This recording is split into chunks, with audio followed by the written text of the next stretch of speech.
pinakaano diyan, technique. Alamin ninyo, mag-observe kayo diyan sa paligid ninyo kung ano yung magandang negosyo na pwede niyong pasukin na kumbaga andyan na. Parang ito.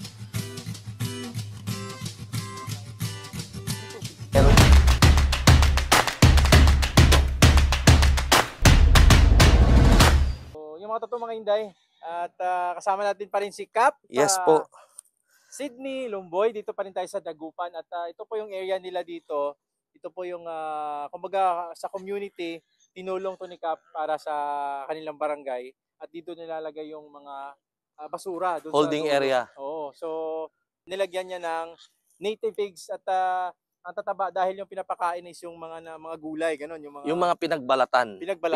Yung mga pinagbalatan ng gulay ng mga restaurant kasi dito sa amin maraming restaurant dito sa barangay na nasasakupan ko.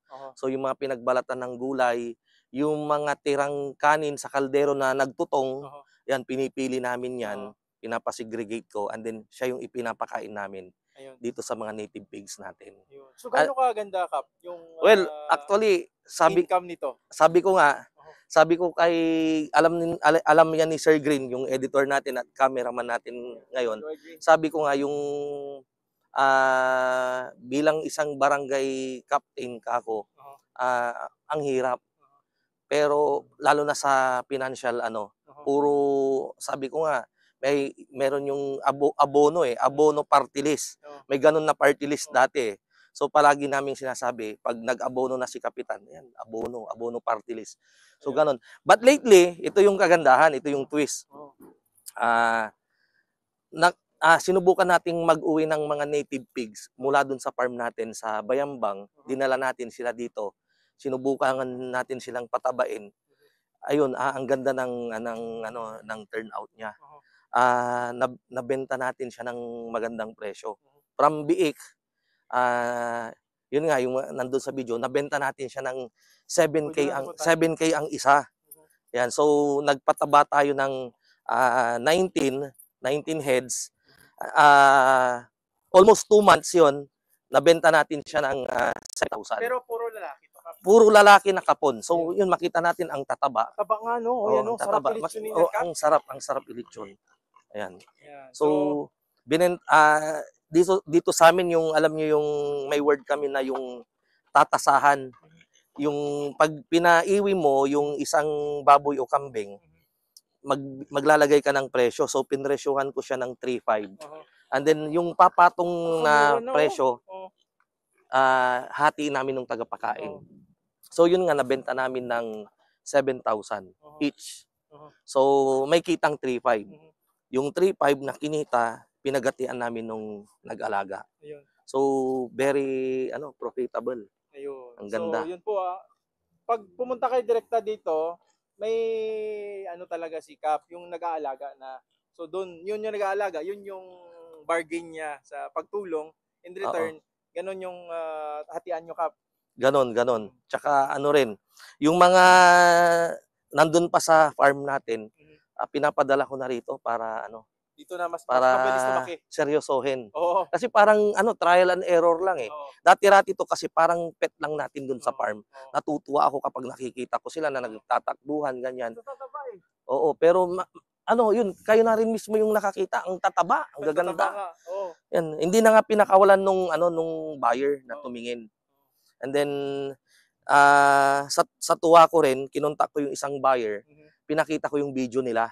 And then sabi niya, kung ako yung bibili, sa 8.5 sabi ang ganon. So, ang ganda. Pero wala na, nabenta na. Sabi ko, hindi, nabenta na kako. So, yung mga susunod na batch, bebentahan kita kako. Yan. So, ngayon, meron tayong, ang ko rito, breed tayo ng, meron akong mga 50 na inahin, breed tayo ng biik. And then, ang usapan naman namin ngayon nung taga-alaga ko, 1/3 siya. Sa kanya yung 1/3. So, pag nakaproduce kami ng, 300 na biik, sa kanya yung 100. Basta siya yung magpapakain. Kasi wala naman talagang problema sa pagkain. Basta masipag ka. I-separate lang nila yung mga tutong na kanin, yung mga pinagbalatan ng gulay. Ayan. So, linawin lang natin, disclaimer, hindi po natin sila pinapakain ng yung may mga sabaw, yung para iwas din tayo sa hindi sila magkasakit. Oo. Lalo na baka yung ano ngayon, yung virus ASF. na ASF, Oo. di ba? Yan. So ang pinapakain lang po natin, yung mga tutong na naiwan dun sa kaldero, yung mga pinagbalatan. Oo. Kaya malinis po yun. Ayun. So, yun matutumang Inday. Yan. Tsaka ang gandang business nito, no? Ang ganda po. Ayun. Ang So, ganda. isa sa mga pwedeng i-consider ng mga future farmers natin, yung mga young farmers natin. Opo. Kasi itong native pigs ay sila, resistant sila sa mga sakit Oo, na matibay sila. matibay sila. Tsaka hindi sila mapili. Ayun. Meron kang makuhang mga dahon ng ano diyan, yung mga kangkong, kamote. Pwede. Pwede yung mga Butas. puno ng, alimba, 'di ba? May sagingan ka, Oo. pinutol mo na yung bunga. Oo. So yung pinaka-trunk niya, putulin mo 'yon, Kainin nila. kakainin nila. Ayun. So napakaganda. Very profitable. Kahit mag-start lang po kayo ng konti. Ako nga po, nag-start ako 4 na inahin, 1 lalaki. So naparami natin. Yan. Yan. Iba pa yung una kong inalagaan na start ako ng 6, 2 lalaki, 4 na babae, na naging 300 heads. Grabe. Kaya lang namatay po sa ASF, natamaan. Tama. Ayan. Dahil doon sa anong reason? May Yung- pumunta doon sa inyo. Okay. Nag-alaga lang ako ng 19 heads na puti. Oo. Yung 17 binenta ko, yung 2 na natira, sabi ko gagawin ko as breeder. Oo. But along the way, naisipan kong ibenta na lang kasi focus ako sa itim. So binenta ng kapatid ko. Ang mistake ng kapatid ko, pinapasok niya yung kolong-kolong dun sa farm namin. Oo. Yung kolong-kolong pa lang yun, nagdala ng virus. Kasi nga, different farm siya nagpupunta daily Tama. para bumili ng baboy. Ayan. So maaring may nabilhan siya na apektado na ng ASF virus. So nahawa, nadala niya dun sa farm namin. After a week po, yung ASF pa lang yan, dudugo yung ilong, yung tenga ng baboy, bunganga, ganun hanggang sa mamamatay na. So namatay po lahat yung... Kahit pala native pigs. Tatamaan din, sir. Tatamaan din. Kaya lang medyo rin eh. Kasi nung time na yun na yung... Actually, patapos na yung ASF eh, nasakit eh. Di ba yung mga tinatamaan nun na farm, kinakal yung mga baboy, kinukuryente. Oo. Tapos na yung ganong stage eh. Later part na yun eh, nung tinamaan kami eh. So yun nga lang talaga, siguro talagang matindi yung dala ng kulong-kulong na ASF virus. Oo. So tandaan niyo po yung matutumang Inday yung ASF, dahil ang carrier nun, tao. Oo. Yun, pagka may pigiri kayo, huwag nyo silang papuntahin direkta doon sa farm nyo. Dapat meron din kayong Biosecurity. biosecurity. Higpitan po natin. Tama. So, yun. Mabuti natin na video natin si Cap, no? Yan. Nakapagbigay ng knowledge. Yan yung ano. Lalo na ngayon, nagsa-start ulit sa South Cotabato. Oo. Cap, pwede natin puntahan. Cap, Oo. kaya namin yung ikot pa yung init talaga yung sa Tagupan. Oo. Mainit eh. Pinapawisan tayo eh. Pero dito, Cap, ngayon, 19 lang sila. Ilan ba to? 21 sila ngayon. 21, no? Ito sir, 5 days pa lang to na galing sa farm. Nag-start pa lang silang tumaba. Kasi sa farm, hindi rin natin sila pinapakain. Oo. Pre-range lang sila doon. Ang kinakain nila yung mga feeds na nahuhulog ng mga manok. Ayun. Na nangingitlog doon sa itaas. Okay. So medyo payat sila kumpara doon sa unang binidyo natin. Oo. Yun kasi yung na-dispose na eh. Oo. So ito, mga 6 days pa lang sila rito. 6 days pa lang. Yan, pero kita nyo naman talagang nag-start na silang Tumaba na, tumaba, oo. Saka sarap nilitsunin yung Cap. Ang Kasi sarap. may kaibigan kami, shoutout dyan kay Leyland Dulay. Dyan sa North Cotabato. Ganito din yung 2 beses ako nilitsunan nung Cap nung nagbisita ako sa kanya. Grabe yun. Kaway-kaway, Sir Leyland. Papanood nyo po ito, no? So maraming pagkain. Pagkain lang talaga ang sekreto. Yun talaga sir, pagkain. And then tuwang-tuwa rin yung nag-alaga dito, yung tagapakain. Kasi nabenta nga namin siya ng 7,000. Kumita siya ng 24,000 mahigit. Ayun. Kasi nga ang nabenta po pala namin, from that 19 heads, 14 lang yung nabenta namin. Kasi 14. yung 5, isa doon yung bulugan, yung hindi siya nakapon. Hindi siya kapon. And then yung 4 is babae pala. Ayun. So hindi naman magandang ibenta yung babae kasi nga paparamihin natin. So 14 lang yung nabenta namin. Ayun. Ng 7,000. So parang 24,500 ata yung kinita. 2 months. Walang 2 months. Walang 2 months. Tapos yung Ako naman, kita ko yung 3,500, yung kumbaga yung puhunan ng biig. Kasi kahit nasa akin, nilagyan namin siya ng presyo, di ba? Tapos yung 24,500 ko rin. Ayun. So ang ganda. Ang ganda. Ganda What lang if 100 yun, di ba? Oo. Pero ngayon dito kasi sa kanya, sa Bayambang, yung area niya malawak. Oo. Doon yung nakapunta talaga doon talaga yung mga breeders. Mm, At saka anak lang sila ng anak doon. Sabi niya, ang ganda. lalabas na lang sila sa sa may mga talahib doon eh. Oh, Tapos biglang lalabas na lang, may bitbit na. may sumusunod ng Gagano mga na. oo, biik. Big na. Nakakatuwa. Yun. Oo. Yun ang uulihin, tapos papatabain. Oo, yun yung Ayun. natin. Kaya lang sir, doon sa area namin, Oh, may napapabalita na naman na ESF. oh, Kaya nga dadalhin ko sila rito. ayun. Unang-una, para ma-save sila. Oh, And then pangalawa, para makakain sila ng maayos dito. yan. Ayan. So, yun nga kasi nga sagana tayo sa Pagkain. sa pagkain. Para sa kanila. Oo. So, ang ganda.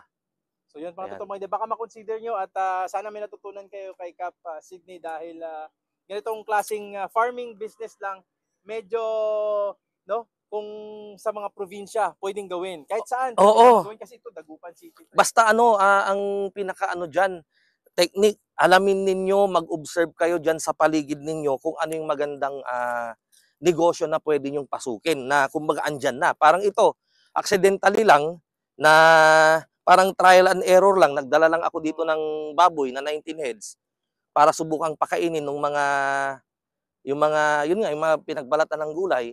And then biglang may kita pala. Mhm. So kumbaga wake up call sa akin yun na may pera pala Kailangan i-grow.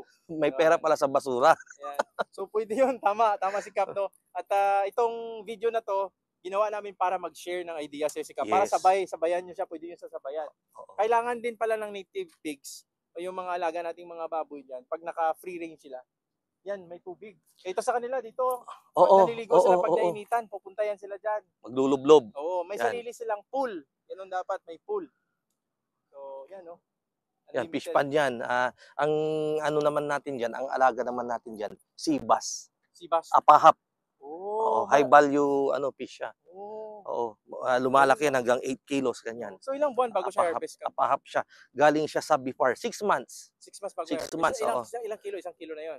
Mga 1 kilo na yun. 1 Oo. kilo, 1.5. Pero kung gusto mong Mas malaki. mas malaki siya, 1 year. Nasubukan namin 1 year, 8 kilos, 6 kilos. Uy, wow. Sobra. Kasi dito sa amin, kumbaga, infested yung fish pan dito sa amin ng yung tilapia na kung tawagin ay mulmul. Oo. Yung malaki yung ulo Oo.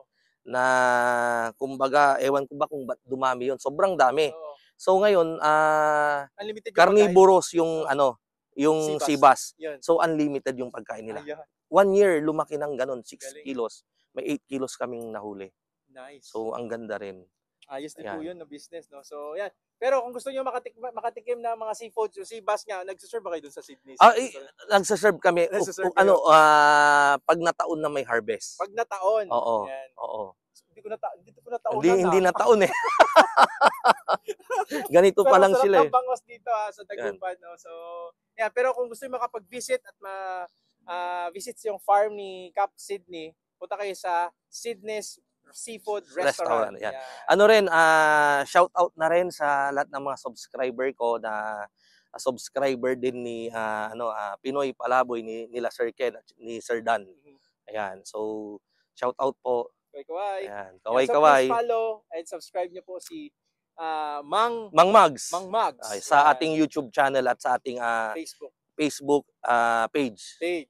So maraming salamat sa matutong mga Inday. Pupunta pa tayo ngayon sa poultry, yung pinaka-main na pupuntahan natin para at least meron tayong knowledge na si Sir kung gaano kaganda yung poultry industry. Yes po, Ayun. opo. So yan, Yan. be inspired po. Thank you at po, saka thank matutok you. tayo kasi napakatalino ni Sir, no? At very Ano lang siguro hindi naman matalino, experienced. well experienced Yan, lang, no? 'di ba? Yan, Yung ganda mga ng story, yung mga story. ups and downs natin, Oo.